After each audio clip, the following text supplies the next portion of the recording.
Good morning and welcome back to Practical Stoicism. A little housekeeping before we get started. To those of you who have purchased and reviewed the book, thank you. It is a strange thing to have a book out there in the world, sitting on the shelves of Amazon, as it were, knowing that anyone could see it and decide that's for me, or alternatively, lame. You always hope you can get a few dozen 5-star reviews before somebody invariably and inevitably comes through and gives you a 1-star review because they're in that kind of mood that day. Speaking of which, this podcast has finally received, after more than 800 5-star reviews across Apple Podcasts and Spotify Podcasts alone, its first 1-star review. Now, I remember thinking when I woke up to that, who would do that? And then I remembered some of the first words Marcus said to us. When you wake up in the morning, tell yourself, the people I deal with today will be meddling, ungrateful, arrogant, dishonest, jealous, and surly. And they are like this because they can't tell good from evil, and they hate podcasts. That last part I made up, but the rest of it's true. Thinking of this helped me to feel better. It also helped me to feel grateful for the other 800 plus people who felt as I feel, that this is a 5-star podcast doing good work for those who are interested. So my last housekeeping item is a thank you to you. Thank you. Meditation 3 of Book 3 reads as follows. Hippocrates cured many illnesses and then fell ill and died.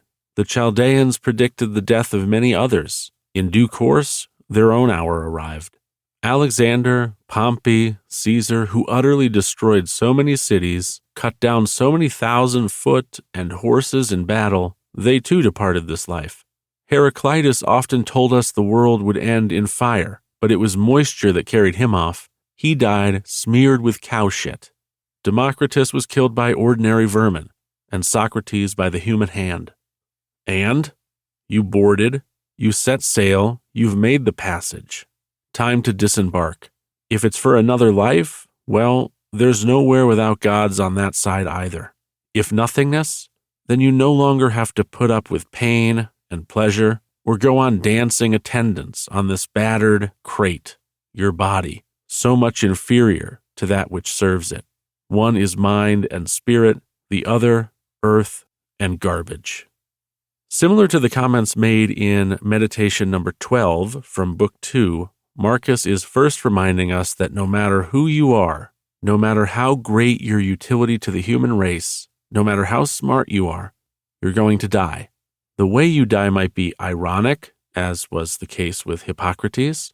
It might be violent, as with Alexander or Caesar, or it may be rather embarrassing, as it was for Heraclitus, and I will link to a story about Heraclitus' death. But so what, Marcus then asks us. So what if this is the case? So what if you die? You started life, you lived life, you completed life, and now it is time to disembark from it. It is time to die. This should remind us that our journey has a destination, a definite end, and one we cannot always see coming and which we can rarely control the circumstances of. All journeys have to end. But again, so what? Are you scared? Why?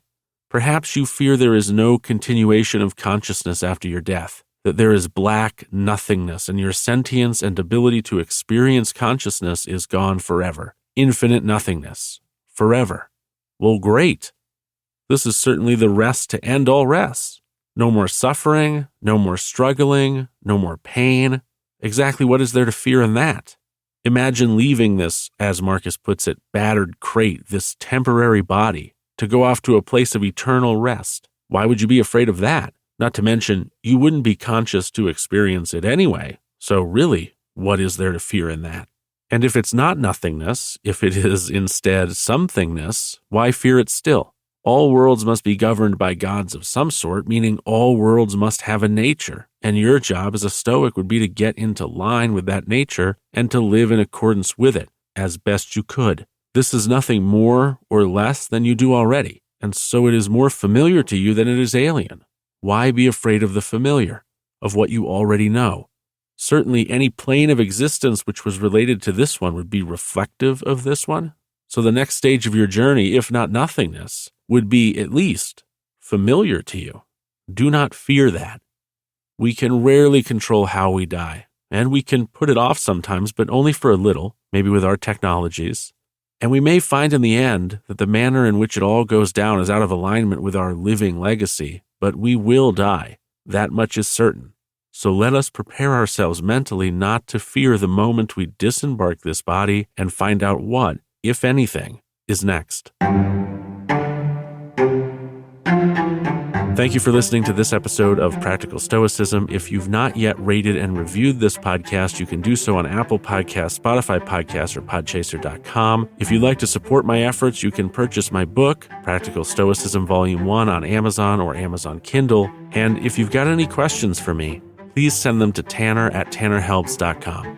Thanks again for listening. Enjoy the rest of your day, and take care.